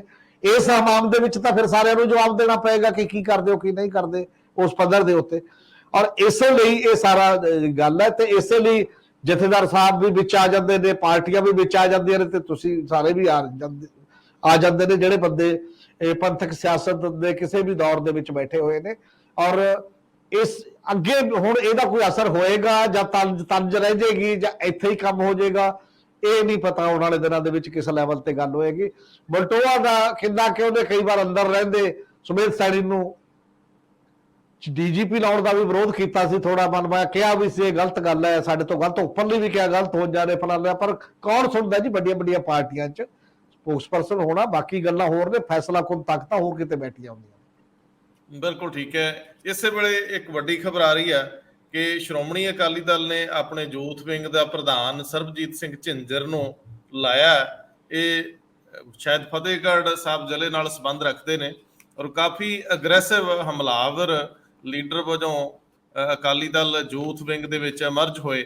ਇਹਨਾਂ ਨੂੰ ਯੂਥ ਵਿੰਗ ਦੀ ਪ੍ਰਧਾਨਗੀ ਦੇ ਕੇ ਅਕਾਲੀ ਦਲ ਇੱਕ ਵਾਰੀ ਫਿਰ ਯੂਥ ਦੀ ਪੁਰਾਣੀ ਗਰਮਾ, ਉਹੀ ਮੋਮੈਂਟਮ ਬਹਾਲ ਕਰਨਾ ਚਾਹੁੰਦਾ ਜਿਹੜਾ ਕਦੇ ਸ਼ਰਨਜੀਤ ਸਿੰਘ ਢਿੱਲੋਂ ਵੇਲੇ ਜਾਂ ਜਦੋਂ ਬਿਕਰਮ ਸਿੰਘ ਮਜੀਠੀਆ ਨਵੇਂ ਆਏ ਸੀਗੇ, ਜਾਂ ਜਦੋਂ ਸੁਖਬੀਰ ਸਿੰਘ ਬਾਦਲ ਨੇ ਅਕਾਲੀ ਦਲ ਦੇ ਵਿੱਚ ਆਪਣੀ ਸ਼ੁਰੂਆਤ ਕੀਤੀ ਸੀਗੀ। ਪਹਿਲਾਂ ਉਹ ਅਮਰੀਕ ਸਿੰਘ ਆਲੀਵਾਲ ਨਾਲ ਰਲ ਕੇ ਤੇ ਫਿਰ ਉਸ ਤੋਂ ਬਾਅਦ ਸ਼ਰਨਜੀਤ ਸਿੰਘ ਢਿੱਲੋਂ ਨਾਲ ਜਿਸ ਤਰੀਕੇ ਨਾਲ ਅੱਗੇ ਵਧੇ, ਇਹ ਸਾਰੀਆਂ ਗੱਲਾਂ ਦੁਬਾਰਾ ਅਕਾਲੀ ਦਲ ਜ਼ਰੂਰ ਚਾਹੁੰਦਾ ਹੋਊਗਾ। ਖੈਰ ਅਸੀਂ ਉਹਨਾਂ ਨੂੰ ਮੁਬਾਰਕਬਾਦ ਪੇਸ਼ ਕਰਦੇ ਹਾਂ। ਤੇ ਆਖਰੀ ਗੱਲ ਮੈਂ ਸਰਦਾਰ ਜਗਤਾਰ ਸਿੰਘ ਜੀ ਤੋਂ ਲੈਣਾ ਚਾਹੂੰਗਾ ਕਿ ਸੁਖਬੀਰ ਸਿੰਘ ਬਾਦਲ ਨੇ ਸ਼੍ਰੋਮਣੀ ਕਮੇਟੀ ਦੀ ਆਮ ਚੋਣ ਵੱਲ ਵੀ ਕਦਮ ਵਧਾ ਲਏ ਨੇ। ਹਾਲਾਂਕਿ ਉਸ ਤੋਂ ਪਹਿਲਾਂ ਨਵੰਬਰ ਦੇ ਵਿੱਚ ਦੁਬਾਰਾ ਪ੍ਰਧਾਨ ਦੀ ਚੋਣ ਹੁੰਦੀ ਹੈ, ਐਗਜ਼ੈਕਟਿਵ ਬਾਡੀ ਚੁਣੀ ਜਾਂਦੀ ਹੈ ਔਰ ਬੀਬੀ ਜਗੀਰ ਕੌਰ ਦਾ ਥ੍ਰੈਟ ਹੁਣ ਵੀ ਕਾਇਮ ਹੈ।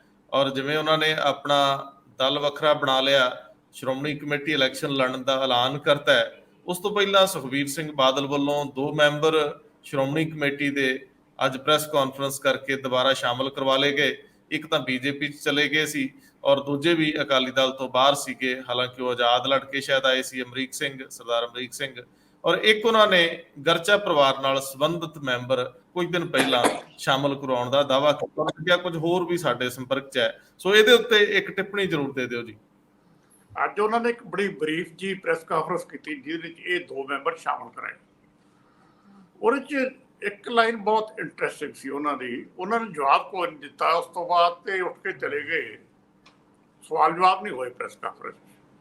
ਉਹ ਕਹਿੰਦੇ ਜੀ ਸ਼੍ਰੋਮਣੀ ਅਕਾਲੀ ਦਲ ਪੰਥ ਦੀ ਬਹੁਤ ਨੁਮਾਇੰਦਾ ਜਥੇਬੰਦੀ ਹੈ।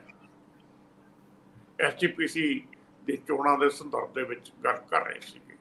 ਇਹਦੇ ਬਾਰੇ ਤਾਂ ਕੋਈ ਦੋਰਾ ਹੈ ਹੀ ਨਹੀਂ ਕਿ ਪੰਥ ਦੀ ਨੁਮਾਇੰਦਾ ਜਥੇਬੰਦੀ ਹੈ। ਦੂਜੀ ਗੱਲ ਉਹਨਾਂ ਨੇ ਕਿਹਾ ਕਿ ਜੇ ਮੈਥੋਂ ਕੋਈ ਗਲਤੀ ਹੋਈ ਹੈ ਮੈਂ ਮਾਫੀ ਮੰਗਣ ਲਈ ਤਿਆਰ ਹਾਂ। ਮਾਫੀ ਤਾਂ ਪਹਿਲਾਂ ਵੀ ਉਹ ਮੰਗ ਚੁੱਕੀ ਹੈ ਇੱਕ ਵਾਰੀ।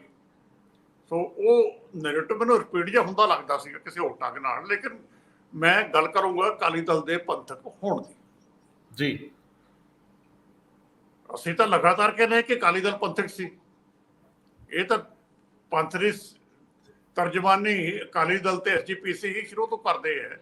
SGPC ਪੰਥ ਦੀ ਨੁਮਾਇੰਦਾ ਜਥੇਬੰਦੀ ਬਣੀ ਸੀਗੀ ਤੇ ਉਸ ਜਥੇਬੰਦੀ ਨੇ ਅੱਗੇ ਅਕਾਲੀ ਦਲ ਬਣਾਇਆ ਸੀ ਤੇ 1930 ਤੋਂ ਬਾਅਦ ਅਕਾਲੀ ਦਲ ਅੱਗੇ ਆਇਆ ਇਸ ਮਾਮਲੇ ਤੇ। ਸੋ ਹੁਣ ਗੱਲ ਇਹ ਹੈ ਕਿ 1996 ਤੋਂ ਬਾਅਦ ਅਕਾਲੀ ਦਲ ਨੇ ਤਾਂ ਪੰਥ ਦਾ ਨਾਂ ਲੈਣਾ ਹੀ ਬੰਦ ਕਰਤਾ ਸੀ। ਪੰਜਾਬੀਅਤ ਕਿਸੇ ਹੋਰ ਨੇ ਤਾਂ ਬੰਦ ਨਹੀਂ ਕੀਤਾ ਨਾ, ਇਹਨਾਂ ਦੀ ਲੀਡਰਸ਼ਿਪ ਨੇ ਹੀ ਬੰਦ ਕੀਤਾ ਸੀ। ਤੇ ਉਹਦਾ ਰਿਜ਼ਲਟ ਹੁਣ ਅਲਟੀਮੇਟਲੀ ਮੈਂ ਚਲੋ ਇੱਕ ਕਾਰਨ ਉਹ ਵੀ ਹੋ ਸਕਦਾ ਹੈ 3 ਸੀਟਾਂ ਤੇ। ਹੁਣ ਨੈਰੇਟਿਵ ਕੀ ਜਦੋਂ ਆਪਾਂ ਅਖਬਾਰਾਂ ਪੜ੍ਹਦੇ ਹਾਂ ਔਰ ਜਿਹੜੀ ਖਬਰਾਂ ਛਪਦੀਆਂ ਇਹ ਅਕਾਲੀ ਸਿਆਸਤ ਨਾਲ ਸੰਬੰਧਿਤ ਜਦੋਂ ਜ਼ਿਕਰ ਹੁੰਦਾ ਹੈ ਸ਼੍ਰੋਮਣੀ ਅਕਾਲੀ ਦਲ ਅਤੇ ਪੰਥਕ ਜਥੇਬੰਦੀਆਂ, ਇਹ ਕਿੰਨੇ ਸਾਲਾਂ ਤੋਂ ਇਹ ਜਿਹੜੇ ਲਫ਼ਜ਼ ਹੈ ਇਸ ਢੰਗ ਨਾਲ ਯੂਜ਼ ਕੀਤੇ ਜਾ ਰਹੇ ਹੈ। ਸ਼੍ਰੋਮਣੀ ਅਕਾਲੀ ਦਲ ਨੂੰ ਅਖਬਾਰਾਂ ਦੇ ਵਿੱਚ ਵੀ ਹੁਣ ਪੰਥਕ ਜਥੇਬੰਦੀ ਨਹੀਂ ਮੰਨਿਆ ਜਾਂਦਾ। ਪੰਥਕ ਜਥੇਬੰਦੀਆਂ ਜਿਹੜੀਆਂ ਨਾਨ ਸ਼੍ਰੋਮਣੀ ਅਕਾਲੀ ਦਲ ਸਿੱਖ ਜਥੇਬੰਦੀਆਂ ਉਹਨਾਂ ਨੂੰ ਮੰਨਿਆ ਜਾਂਦਾ ਹੈ। ਹੁਣ ਇੱਥੇ ਸਾਰੀ ਸਮੱਸਿਆ ਫਸੀ ਹੋਈ ਹੈ। ਇਹ ਤਾਂ 9 ਮਾਰਚ ਦੇ ਰਿਸ਼ਤੇ ਵਾਲੀ ਪਾਰਟੀ ਬਣ ਗਈ ਸੀਗੀ, ਹੁਣ ਉਹ ਵਾਪਸ ਫਿਰ ਆਉਣਾ ਚਾਹੁੰਦੇ ਹੈ ਪੰਥ ਵਾਲੇ ਪਾਸੇ। ਤੁਸੀਂ ਪਹਿਲਾਂ ਪਾਲਿਸਿਸ ਆਪਣੇ ਕਲੀਅਰ ਕਰੋ ਕਿ ਤੁਸੀਂ ਖੜੇ ਕਿੱਥੇ ਹੈ। ਜਿਹੜੀ ਪਹਿਲਾਂ ਤੁਸੀਂ ਲਾਈਨ ਚੇਂਜ ਕੀਤੀ ਸੀਗੀ ਉਹਦਾ ਕੀ ਕਾਰਨ ਸੀਗਾ ਤੇ ਹੁਣ ਕੀ ਕਾਰਨ ਹੈ? ਤੁਸੀਂ ਵਾਪਸ ਪੰਥ ਆਉਣਾ ਚਾਹੁੰਦੇ? ਤੁਸੀਂ ਛੱਡ ਚੁੱਕੇ ਤੁਹਾਡੇ ਜਿਹੜਾ ਤੁਸੀਂ ਵੈਬਸਾਈਟ ਤੇ ਜੋ ਸ਼੍ਰੋਮਣੀ ਅਕਾਲੀ ਦਲ ਦੇ ਤੇ ਉੱਥੇ ਤਾਂ ਨਾ ਸਿੱਖ ਲਫ਼ਜ਼ ਹੈ ਨਾ ਪੰਥ ਹੈ। ਤੁਸੀਂ ਪਿਛਲੇ ਇਹਨਾਂ ਦੇ ਕੋਈ ਮੈਨੀਫੈਸਟੋ ਵੀ ਚੱਕ ਲਓ, ਉਹਨਾਂ ਨੇ ਤੁਹਾਨੂੰ ਪੰਥ ਨਹੀਂ ਮਿਲੇਗਾ ਲਫ਼ਜ਼ ਕਿਤੇ ਵੀ। ਸੋ ਇਹਨਾਂ ਨੇ ਆਪ ਹੀ ਛੱਡਿਆ। ਹੁਣ ਸਡਨਲੀ ਉਹ ਕਹਿੰਦੇ ਜਿਵੇਂ ਪੰਥ ਦੀ ਤਰਜਮਾਨੀ ਕਰਦੇ। ਬਈ ਸਾਨੂੰ ਗੱਲ ਤਾਂ ਕਲੀਅਰ ਕਰੋ ਸਾਰਿਆਂ ਨੂੰ, ਜਿਹੜੇ ਅਸੀਂ ਇੰਨੇ ਸਾਲਾਂ ਤੋਂ ਕਵਰ ਕਰਦੇ ਆ ਰਹੇ ਹਾਂ ਔਰ ਲਗਾਤਾਰ ਇੱਕ ਟਰਮੀਨੋਲੋਜੀ ਬਣ ਗਈ ਸ਼੍ਰੋਮਣੀ ਅਕਾਲੀ ਦਲ ਅਤੇ ਪੰਥਕ ਜਥੇਬੰਦੀਆਂ। ਭਾਈ ਹੁਣ ਤੁਸੀਂ ਪੰਥਕ ਵਾਪਸ ਕਦੋਂ ਹੋਗੇ ਇਹ ਸਮਝਾ ਦਿਓ। ਬਾਕੀ ਤਾਂ ਸੁਖਬੀਰ ਜੀ ਦੇ ਆਪਣੀ ਅਥਾਰਟੀ ਹੈ, ਉਹਨਾਂ ਨੇ ਜਿਹੜਾ ਮੋੜਾ ਦੇਣਾ ਹੈ ਅਕਾਲੀ ਦਲ ਨੂੰ ਉਹਨਾਂ ਦੇ ਘਰ 'ਚ ਬੈਠ ਕੇ ਹੁੰਦਾ ਸਾਰਾ ਕੁਝ। ਉਹਨਾਂ ਦੀ ਕਮੇਟੀ 'ਚ ਤਾਂ ਕਿਸੇ ਡਿਸਕਸ ਹੁੰਦਾ ਨਹੀਂ, ਪਹਿਲਾਂ ਵੀ ਨਹੀਂ ਸੀ ਹੋਇਆ ਬਾਈ ਜੀ ਵੀ। ਜਦੋਂ ਇਹਨਾਂ ਨੇ ਪੰਜਾਬੀ ਪਾਰਟੀ ਬਣਾਈ ਹੈ ਉਹ ਤਾਂ ਕਿਸੇ ਪਾਰਟੀ ਫੋਰਮ ਤੇ ਡਿਸਕਸ ਹੋਇਆ ਨਹੀਂ ਉਦੋਂ ਵੀ। ਉਹ ਤਾਂ ਮੋਗੇ ਬਾਦਲ ਸਾਹਿਬ ਦੀ ਸਪੀਚ ਸੀਗੀ, ਉਹਦੇ ਵਿੱਚੋਂ ਸਾਰਾ ਹੋਇਆ ਸੀਗਾ। ਹੁਣ ਜੇ ਵਾਪਸ ਜਾਣਾ ਚਾਹੁੰਦੇ ਪੰਥ ਤੇ ਮੇਰੇ ਖਿਆਲ ਤੇ ਖੁੱਲ ਕੇ ਬਹਿਸ ਹੋਣੀ ਚਾਹੀਦੀ। ਹੁਣ ਦੂਜੀ ਗੱਲ ਜਿਹੜੀ ਉਹਨਾਂ ਨੇ ਕਿਹਾ ਕਿ ਮੈਂ ਮਾਫੀ ਮੰਗਣ ਨੂੰ ਤਿਆਰ ਹੈ। ਸਾਹਿਬ ਬਾਦਲ ਦੇ ਭੋਗ ਤੇ ਇਹਨਾਂ ਨੇ ਮਾਫੀ ਮੰਗੀ ਸੀਗੀ ਕਿ ਮੈਥੋਂ ਜੇ ਕੋਈ ਗਲਤੀ ਹੋ ਗਈ ਹੈ ਤੇ ਮੈਂ ਮਾਫੀ ਮੰਗਦਾ। ਚੰਗੀ ਗੱਲ ਹੈ, ਪੰਥ ਬਖਸ਼ਣਹਾਰ ਹੈ, ਕੋਈ ਗੱਲ ਨਹੀਂ। ਲੇਕਿਨ ਗਲਤੀਆਂ ਸਪੈਸੀਫਿਕ ਹੁੰਦੀਆਂ, ਤਰੀਕਾ ਨਹੀਂ ਮਾਫੀ ਮੰਗਣ ਦਾ। ਦੱਸੋ ਵੀ ਗਲਤੀ ਕਿੱਥੇ ਹੋਈ ਹੈ? ਸਾਰਿਆਂ ਨੂੰ ਪਤਾ ਗਲਤੀ ਕਿੱਥੇ ਹੋਈ ਹੈ, ਕੋਈ ਖੁੱਲ ਕੇ ਕਹਿਣ ਨੂੰ ਤਿਆਰ ਨਹੀਂ। ਨਾ ਜਥੇਦਾਰ ਅਕਾਲ ਤਖਤ ਖੁੱਲ ਕੇ ਕਹਿਣ ਨੂੰ ਤਿਆਰ ਹੈ, ਇਸ਼ਾਰੇ ਜ਼ਰੂਰ ਹੁੰਦੇ ਆ। ਮੇਰੇ ਖਿਆਲ 'ਚ ਇਹ ਗੱਲ ਖੁੱਲ ਕੇ ਕਹਿਣੀ ਚਾਹੀਦੀ ਹੈ ਕਿ ਸਾਡੀ ਪਾਰਟੀ ਦੀ ਆਹ ਲਾਈਨ ਹੈ, ਅਸੀਂ ਇੱਥੇ ਗਲਤੀ ਕੀਤੀ ਤੇ ਹੁਣ ਅਸੀਂ ਇਹਨਾਂ ਗੱਲਾਂ ਦੀ ਮਾਫੀ ਮੰਗਦੇ ਹਾਂ ਤੇ ਮੁੜ ਕੇ ਅਸੀਂ ਪੰਥ ਵਿੱਚ ਵਾਪਸ ਆਉਣਾ ਚਾਹੁੰਦੇ ਹਾਂ। ਸਰਦਾਰ ਹਮੀਤ ਸਿੰਘ ਜੀ, ਸੰਖੇਪ ਟਿੱਪਣੀ। ਬਿਲਕੁਲ, ਮੈਨੂੰ ਲੱਗਦਾ ਆ ਜਿਹੜਾ ਹੁਣ ਤੱਕ ਦਾ ਸਾਰਾ ਵਰਤਾਂਤ ਸਿਰਜਿਆ ਰਿਹਾ, ਉਧਰਲੇ ਬੰਦੇ ਇੱਧਰ ਆਪਣੇ ਚ ਰਲਾ ਲਓ, ਆਪਣੇ ਰਲਾ ਲਓ, ਇਹ ਆਇਆ ਰਾਮ ਗਿਆ ਰਾਮ ਦੀ ਪੋਲਿਟਿਕਸ ਹੀ ਹੈ। ਜਿਹੜੀ ਪੋਲਿਟਿਕਸ ਹੁਣ ਪ੍ਰਚਲਿਤ ਹੋ ਗਈ ਹੈ ਸਾਰੇ ਕਿਤੇ, ਚਾਹੇ ਉਹ ਸ਼੍ਰੋਮਣੀ ਕਮੇਟੀ ਦੇ ਦਾਇਰੇ 'ਚ ਹੋਵੇ, ਚਾਹੇ ਸ਼੍ਰੋਮਣੀ ਕਮੇਟੀ ਤੋਂ ਬਾਹਰ ਪੋਲੀਟੀਕਲ ਫਰੰਟਾਂ ਤੇ ਹੋਵੇ। ਤੇ ਹੁਣ ਕੋਈ ਅਸੀਂ ਨਵਾਂ ਇਸ਼ੂ, ਨਵੇਂ ਮੁੱਦੇ ਤੇ ਲੋਕਾਂ ਦੀ ਮੋਬਿਲਾਈਜੇਸ਼ਨ 'ਚੋਂ ਕੋਈ ਨਵਾਂ ਹਵਾ ਦਾ ਬੁੱਲਾ ਫਰੈਸ਼ ਰੂਪ ਦੇ ਵਿੱਚ ਆ ਕੇ ਅਸੀਂ ਕੁਝ ਕਰਨਾ ਚਾਹੁੰਦੇ ਹੋਈਏ, ਉਹ ਮਾਈਂਡਸੈਟ ਤਾਂ ਨਹੀਂ ਦਿਖਾਈ ਦਿੰਦਾ ਕਿਸੇ ਵੀ ਰੂਪ ਦੇ ਵਿੱਚ। ਔਰ ਜਿੰਨਾ ਚਿਰ ਉਹ ਨਹੀਂ ਦਿਖਾਈ ਦਿੰਦਾ ਉਹਨਾਂ ਚਿਰ ਜਿਹੜਾ ਪੰਥ ਔਰ ਪੰਜਾਬ ਦਾ ਜਿਹੜਾ ਇੱਕ ਫਿਊਚਰ ਹੈ, ਜਿਹਦੇ 'ਚੋਂ ਲੋਕ ਚਿੰਤਤ ਵੀ ਨੇ ਤੇ ਮਤਲਬ ਉਹਦੇ ਤੇ ਸੋਚ ਵਿਚਾਰ ਵੀ ਕਰ ਰਹੇ ਨੇ ਜਿਸ ਲੈਵਲ ਦੇ ਉੱਤੇ, ਉਹ ਤਵੱਕੋ ਨਹੀਂ ਉਹਦੇ 'ਚੋਂ ਉਭਰਦੀ ਕਿਸੇ ਵੀ ਰੂਪ ਦੇ ਵਿੱਚ, ਜਾਂ ਉਹ ਪੂਰੀ ਹੁੰਦੀ ਨਜ਼ਰ ਨਹੀਂ ਆਉਂਦੀ।